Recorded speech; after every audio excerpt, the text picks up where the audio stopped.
បងគាត់ថាករណីខាងលើនេះគឺជាការគំនុំឬមួយក៏ជាការខ្ញុំគាត់ថានេះជាការចាប់ដោយព្រោះសារបញ្ហាខាងស្រីបងដល់ពេលយើងជាអ្នកដឹកហ្នឹងទៅគេចាប់ទៅជាទឹកទាំងអស់ហើយយើងថាយើងសាច់ដាច់ជាបាច់ការបត់តាំងទាំងអស់លើបត់តាំងអញ្ចឹងហ្មងមាត់បត់តាំងទាំងអស់ជនសង្ស័យបានធ្វើសកម្មភាពសម្លាប់ទៅលើបរិសុទ្ធដែលជាអ្នករត់តាក់ស៊ីនិងនារីភេទទី3ដ៏ស្រស់ស្អាតម្នាក់ដោយចងដៃស្លាប់សេកនិងវ័យបំបាក់ដៃក៏ដូចជាបំបាក់ជើងទៅថាធ្វើទរណកម្មយ៉ាងសាហាវហើយព្រៃផ្សៃហើយក៏បានយកសពយកមកកប់នៅនឹងចំណុចដីឡូមួយកន្លែងខាងលើនេះហើយថែមទាំងកប់ហើយគឺចាក់បេតុងពីលើទៀតប្រិមិត្តខាងបងសមត្ថកិច្ចគាត់ចូលឡើងមកលើគាត់កាយអិចមកយកសពឡើងលើហ្នឹងកាយទៀតកាយហើយវ័យគាត់រៀបកម្រងឲ្យអស់វ័យចាក់បេតុងធ្វើថ្មីទាំងអស់ហើយជំរឿនវាចិត្ត2ម៉ែត្រកប់មនុស្សបានចាក់ដីកប់មនុស្សចូលទៅក្នុង2ម៉ែត្រទាំង2នាក់ហ្នឹងហើយ2ម៉ែត្រចូលក្នុងដីបន្ទាប់មកចាក់បេតុងពីលើទៀតបាទរវាងគាត់ទាំងពីរនាក់ត្រូវជាអីនឹងគ្នាដែរបងគាត់ខាងស្រីគាត់nak booking ផាសអាប់ទីអូខាងភេទទី3ឯងខាងភេទទី3ឯងមិនស្អីភេទទី3ភេទទី3គាត់nak booking យើងជិះទៅបាទជាផាសអាប់ឬក៏ជាតាក់ស៊ីរថយន្តតាក់ស៊ីហ្មងណាចំពោះរថយន្តយកទៅប្លង់ចោលនៅចំណុចណាបងប្លង់ចោលនៅគៀនស្វាយនៅដីឡូមួយសពខាងស្រីហ្នឹងជាប់ជើងគាត់ជាប់ចំណងហើយទី3បងបាទហើយដៃជើងគាត់បាក់អស់ហើយផ្លូវអីបាក់អស់ហើយខាងប្រុសប្រហែលជាទាសទៅកអ្វីដៃជើងគាត់នៅល្អទាំងអស់អត់មានទេហ្នឹងហើយអត់មានស្នាមទេគាត់ថាប្រហែលជាហិតកអញ្ចឹងបានថាក្បាលអីនៃអស់ហើយហើមហើយខាងប្រុសហ្នឹងហើយតែបើថាខាងស្រីអាហ្នឹងវាចូលឡើងវាអាណលវាហើយហ្នឹងហើយដៃជើងគាត់ចំណង2 3ថ្ងៃដែរ2 3ថ្ងៃហ្នឹងស្លាប់2 3ថ្ងៃហើយបាទបានហើមដល់ហ្នឹងហើយហើមឡើងខិនហ្នឹងបងអាចនិយាយបានថាតើពួកគាត់បាត់រយៈពេលប្រហែលថ្ងៃហើយទើបយើងស្វែងរកមកដល់ពេលនេះបាត់ថ្ងៃទី23បងទទួលព័ត៌មានពីខាងណាដែរបានដឹងថាទីតាំងសពខាងលើយើងត្រូវបានរកពេលនេះសមត្ថកិច្ចគាត់តាក់ទងមកខាងបងស្រីខ្ញុំចឹងទៅខ្ញុំក៏មកតាមគាត់បងធ្វើសាច់ញាតិខាងណែភេទទី3ឬមួយក៏ខ្ញុំជាមិត្តភក្តិខាងប្រុសខាងប្រុសបាទបងប្រុសហ្នឹងគាត់មានឈ្មោះដែរបងឈ្មោះអែមកំស្រុនអាយុប្រហែលជាប៉ុន្មានអាយុប្រហែលជាចូលគិត40បងជិត40បងគាត់ប្រកបកិច្ចការដែរបងនៅតាក់ស៊ីមានកូនដែរបងនៅបងនៅបាទចំណាយឯនារីដែលជាភេទទី3ឈ្មោះថាលីយើងមើលទៅគាត់ប្រហែលជាខ្ទង់អាយុប្រហែលជា20ឆ្នាំជាងបន្តិចបន្តួចតែប៉ុណ្ណោះហើយរហូតមកដល់ពេលនេះអត់តាន់មានក្រុមគ្រួសារសាច់ញាតិរបស់គាត់មកដល់ទីតាំងកន្លែងគាត់ហេតុនៅឡើយនោះទេហើយចំណាយឯបរិសុទ្ធដែលជាអ្នករត់តាក់ស៊ីនោះឥឡូវនេះក្រុមគ្រួសារសាច់ញាតិរបស់គាត់គឺបានមកដល់នឹងចំណុចនឹងទីតាំងកន្លែងគាត់ហេតុខាងលើនេះហើយកម្លាំងសមត្ថកិច្ចគឺបានប្រទះឃើញរថយន្តរបស់ជនរងគ្រោះគឺជារថយន្តម៉ាកព្រុសបាននៅនឹងចំណុចដីឡូមួយកន្លែងនៅគៀនស្វាយប្រិមត្តទូទាំងជនយើងក៏កម្លាំងសមត្ថកិច្ចគឺបានបន្តនៃការបើកការស្រាវជ្រាវបន្តបន្ថែមទៀតរហូតដល់ថ្ងៃទី1ខែមិថុនាឆ្នាំ2026ខាងលើនេះរយៈពេល9ថ្ងៃហើយកម្លាំងសមត្ថកិច្ចបច្ចុប្បន្ននេះក៏បានធ្វើការខត់ខ្លួនបានជនសង្ស័យខ្លះផងដែរប្រិមត្តដែលកំពុងតែធ្វើការសួរនាំផងដែរយើងអញ្ចឹងកម្លាំងសមត្ថកិច្ចគឺលោកក៏ធ្វើការយ៉ាងយកចិត្តទុកដាក់និងមានជំនាញខ្លាំងមែនទែនប្រិមត្តទូទាំងជនជាទីគោរពក្នុងគណៈវេលាម៉ោង10ត្រូវនៅថ្ងៃទី1ខែមិថុនាឆ្នាំ2026ខ្ញុំបាទទេពនរួមនឹងក្រុមការងាររបស់ TP News កំពុងតែធ្វើសក្តីរាយការណ៍ទៅសិននៅតាមបណ្ដោយផ្លូវបេតុងមួយកន្លែងស្ថិតនៅក្នុងភូមិបាក់ខែងសង្កាត់ប្រៃលៀបខណ្ឌជ្រោយចង្វាយរាជធានីភ្នំពេញគឺយើងទទួលបាននៅករណីដ៏សាហាវខូមួយគឺជនសង្ស័យបានធ្វើសកម្មភាពនៅក្នុងការសម្លាប់ទៅលើបរិសុទ្ធដែលជាអ្នករត់តាក់ស៊ីនិងនារីភេទទី3ដ៏ស្រស់ស្អាតម្នាក់ដោយចងដៃស្លាប់សេកនិងវ័យបំបាក់ដៃក៏ដូចជាបំបាក់ជើងទៅថាធ្វើទរណកម្មយ៉ាងសាហាវហើយព្រៃផ្សៃហើយក៏បានយកសពយកមកកប់នៅនឹងចំណុចដីឡូមួយកន្លែងខាងលើនេះហើយថែមទាំងកប់ហើយគឺ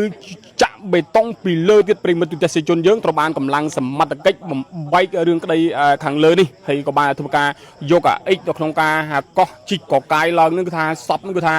យ៉ាងអណោចអធមតែម្ដងប្រិមត្តទូទាំងជនហើយបើតាមការបញ្ជាក់ពីក្រុមគ្រួសារសាច់ញាតិគឺបាត់ខ្លួនបរិសុទ្ធដែលជាអ្នករត់តាក់ស៊ីនៅក្នុងថ្ងៃទី23ក្រោយពីបាត់ខ្លួននឹងក៏បានទៅដាក់ពាក្យបណ្ដឹងជាមួយនឹងកម្លាំងសមត្ថកិច្ចក៏បានធ្វើការស្រាវជ្រាវស្វែងរកឃើញនៅរថយន្តនៅនឹងចំណុចដីឡូមួយកន្លែងនៅមូលដ្ឋាននៅក្នុងមូលដ្ឋានគៀនស្វាយបាទកម្លាំងសមត្ថកិច្ចក៏បន្តនៃការបើកការស្រាវជ្រាវបន្តបន្ថែមរហូតដល់ថ្ងៃទី1ខែមិថុនាខាងលើនេះបាទគិតរហូតមកដល់ឥឡូវនេះគឺចំនួន9ថ្ងៃហើយប្រិមត្តទូទាំងជនយើងបាទហើយក៏កំណត់នៅអត្តសញ្ញាណនិងទីតាំងខាងលើនេះថាជនហើយសង្ស័យបានយកសពរបស់ជនរងគ្រោះមកទុកនិងប្លង់ចោលនៅចំណុចនឹងទីតាំង ខាងលើនេះប្រិមត្តទូចសេជនយើងជុំវិញរឿងរ៉ាវនេះយ៉ាងណានោះយើងនឹងទៅធ្វើកិច្ចសម្ភាសខ្លះជាមួយនឹងសាច់ញាតិរបស់ជនរងគ្រោះប្រិមត្តជាស្រ័យបងឃើញតែស្ថានភាពសពទាំងពីរនាក់ហ្នឹងគឺយ៉ាងម៉េចដែរបងសរសារសពខាងស្រីហ្នឹងជាប់ជើងគាត់ជាប់ចំណងហើយទី3បងឯងបាទហើយដៃជើងគាត់បាក់អស់ហើយកផ្លូវអីបាក់អស់ហើយ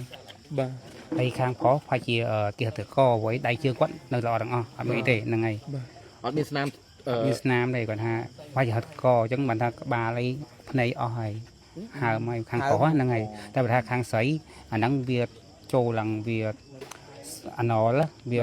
ហើយហ្នឹងហើយដៃជើងជាប់ចំណងអាចប្រហែលថ្ងៃអីបងហើយជា2 3ថ្ងៃដែរ2 3ថ្ងៃហ្នឹងស្លាប់2 3ថ្ងៃហើយបាទបានហើមដល់ហ្នឹងហើយហើមឡើងក្លិនហ្នឹងចង់និយាយថាហើមក្លិនហើយសាកសពពេលដែលយើងទៅរកឃើញហ្នឹងសភាពគាត់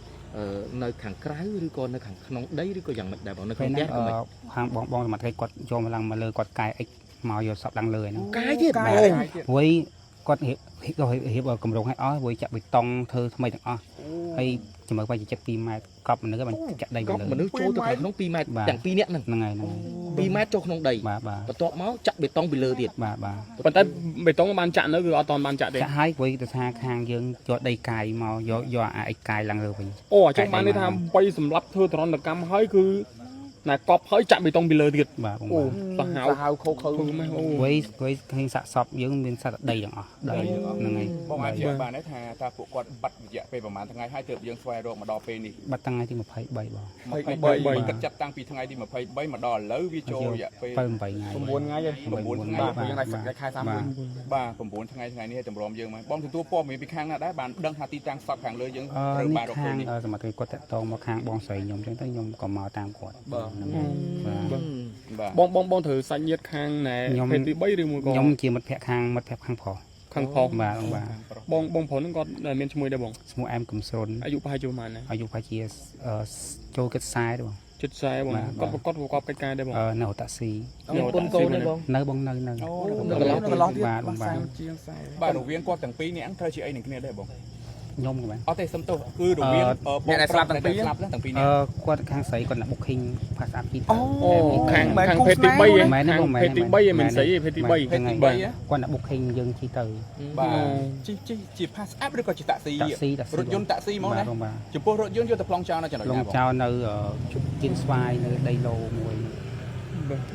បងជាពូម៉ាក់នឹងជនរងគ្រោះដែលបានស្លាប់ហ្នឹងអត្តចរិតរបស់គាត់របៀបម៉េចដែរបងគាត់មិត្តភក្តិខ្ញុំគាត់ល្អគាត់ជួយគ្រួសារគាត់ជួយមិត្តភក្តិច្រើនគាត់មានទឹកចិត្តល្អនិយាយថាអត់គួរគាត់មកជួបបែបហ្នឹងបងដែលមានគំនុំឬក៏មានជាមួយនរណាអត់មានទេបងអត់មានទេបាទបងគាត់ថាករណីខាងលើនេះគឺជាការគំនុំឬមួយក៏ជាការខ្ញុំគាត់ថានេះជាការចាត់ដោយព្រោះសារបញ្ហាខាងស្រីបងដល់ពេលយើងជាអ្នកដឹកហ្នឹងទៅគេទៅគឺចាប់ទៅចិត្តទាំងអស់ហើយយើងថាយើងសាច់បែកជាបែកការបាត់ផុសតាំងទាំងអស់លើផុសតាំងអញ្ចឹងមកមាត់ផុសតាំងទាំងអស់បាទបងអរគុណបងដោយអរគុណក្រោយពីបានបាត់ខ្លួនរបស់បរិសុទ្ធដែលជាអ្នករត់តាក់ស៊ីខាងលើនៅក្នុងថ្ងៃទី23ក្រុមគ្រួសារសាច់ញាតិក៏បានទៅធ្វើការដាក់ពាក្យបណ្ដឹងជាមួយនឹងកម្លាំងសមត្ថកិច្ចគឺបានធ្វើការស្រាវជ្រាវបាទក៏បានប្រទះឃើញរថយន្តរបស់ជនរងគ្រោះបាទគឺជារថយន្តម៉ាកព្រុសបាទនៅចំណុចដីឡូមួយកន្លែងនៅគៀនស្វាយប្រិមត្តទូចសេជនយើងក៏កម្លាំងសមត្ថកិច្ចក៏បានបន្តในការបើកការស្រាវជ្រាវបន្តបន្ថែមទៀតរហូតដល់ថ្ងៃទី1ខែមិថុនាឆ្នាំ2026ខាងលើនេះរយៈពេល9ថ្ងៃហើយប្រិមត្តទូចសេជនយើងក៏កម្លាំងសមត្ថកិច្ចធ្វើការស្រាវជ្រាវរហូតបាទឃើញស្រាវជ្រាវរហូតបាទមកកំណត់អត្តសញ្ញាណរបស់ជនរងគ្រោះបាទដែលត្រូវបានជនសង្ស័យបានធ្វើសកម្មភាពនៅក្នុងការសម្លាប់រួចហើយយកមកប្លង់ចោលទុកនៅចំណុចនឹងដីឡូមួយកន្លែងខាងលើនេះដោយមានការវាយធ្វើទរណកម្មចាប់ចងស្លាប់សេកនិងវាយបំបាក់ដៃបំបាក់ជើងរួចហើយកត់ចូលនៅក្នុងដីរួចហើយក៏ថែមទាំងចាក់បេតុងពីលើបន្ថែមទៀតកម្លាំងសមត្ថកិច្ចក៏បានធ្វើការកោះឡើងនិងបានស្ទូចបាទន័យថាយកស្ទូចឡើងមកយើងឃើញថាស្ថានភាពសពនោះគឺថារួងរបួសធ្ងន់ធ្ងរខ្លាំងមែនទែនបាទហើយយើងឃើញថាមានភេទទី3ម្នាក់និងបរិសុទ្ធដែលជាអ្នករត់តាក់ស៊ីម្នាក់ប្រិមត្តទូចសេជនយើងបាទអញ្ចឹងដូចបើតាមការបញ្ជាក់ពីក្រុមគ្រួសារសាច់ញាតិគាត់បានបញ្ជាក់ថាករណីខាងលើនេះសង្ស័យថាមិនមានជាករណី ជាចាប់ចម្រិតឬមកក៏ជាគំនុំទេប្រិមត្តទូទាំងជនយើងសង្ស័យថានារីដែលជាភេទទី3ហ្នឹងគាត់ booking បាទហើយជាមួយនឹងភ្ញៀវបាទរួចហើយក៏ត្រូវបាន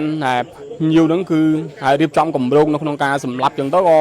សម្លាប់ដោយទាំងអ្នកដែលរត់តាក់ស៊ីហ្នឹងទៅជាមួយទៅដើម្បីបំបិតនៅផោះតាងផ្សេងប្រិមត្តទូទាំងជនយើងនេះបើតាមការបញ្ជាក់ពី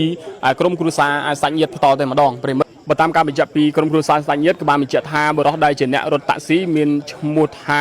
អែមកឹមសុនអាយុប្រហែលជាខ្ទង់40ឆ្នាំជាងប្រិមិត្តចំណែកឯនារីដែលជាភេទទី3ឈ្មោះថាលីបាទយើងមើលទៅគាត់ប្រហែលជាខ្ទង់អាយុប្រហែលជា20ឆ្នាំជាងបន្តិចបន្តួចតែប៉ុណ្ណោះប្រិមិត្តទូទាំងជនហើយរហូតមកដល់ពេលនេះអត់តាន់មានក្រុមគ្រួសារសាច់ញាតិរបស់គាត់មកដល់ទីតាំងកន្លែងគាត់ហើយនៅឡើយនោះទេហើយចំណែកឯបុរសដែលជាអ្នករត់តាក់ស៊ីនោះឥឡូវនេះក្រុមគ្រួសារសាច់ញាតិរបស់គាត់គឺបានមកដល់នឹងចំណុចនឹងទីតាំងកន្លែងគាត់ហេតុខាងលើនេះហើយចាប់តាំងពីថ្ងៃបាត់ខ្លួនមកហ្នឹងគឺថាគាត់ថែមទាំងកម្លាំងសមត្ថកិច្ចហ្នឹងគឺថា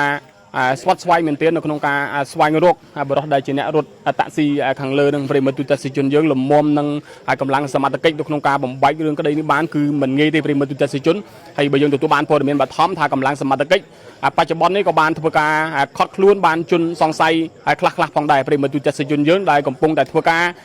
សួរនាំផងដែរយើងអញ្ចឹងកម្លាំងសមត្ថកិច្ចគឺលោកក៏ធ្វើការយ៉ាងយកចិត្តទុកដាក់និងមានជំនាញខ្លាំងមែនទែនប្រិមត្តហើយនេះគ្រាន់តែជាព័ត៌មានបឋមដែលយើងទទួលបានពីចំណុចនឹងទីតាំងកន្លែង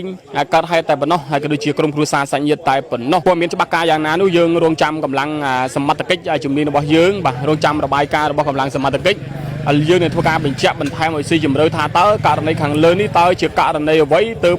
ឈានទៅដល់ការសម្លាប់យ៉ាងសាហាវខូយ៉ាងនេះប្រិមិត្តហើយយើងមិនទាន់ដឹងថាជនសង្ស័យដែលធ្វើសកម្មភាពសម្លាប់ទៅលើជនរងគ្រោះនេះបាទជាជនជាតិខ្មែរឬក៏ជាជនជាតិចិនឬមកក៏ជាជនជាតិអ្វីនោះយើងមិនទាន់អាចបញ្ជាក់ជូនបងប្អូនយើងបានហើយយើងមិនទាន់ដឹងថាតើជាករណីគំនុំឬមួយក៏ជាករណីអ្វីផ្សេងនោះគឺយើងមិនទាន់អាចបញ្ជាក់ជូនប្រិមិត្តបាននៅឡើយទេយើងមានតែរងចាំកម្លាំងសមត្ថកិច្ចជំនាញលោកធ្វើការទៅតាមជំនាញហើយយើងនឹងធ្វើការបញ្ជាក់តាមរបាយការណ៍របស់កម្លាំងសមត្ថកិច្ចនៅពេលក្រោយបន្ថែមប្រិមិត្តទូទាំងជន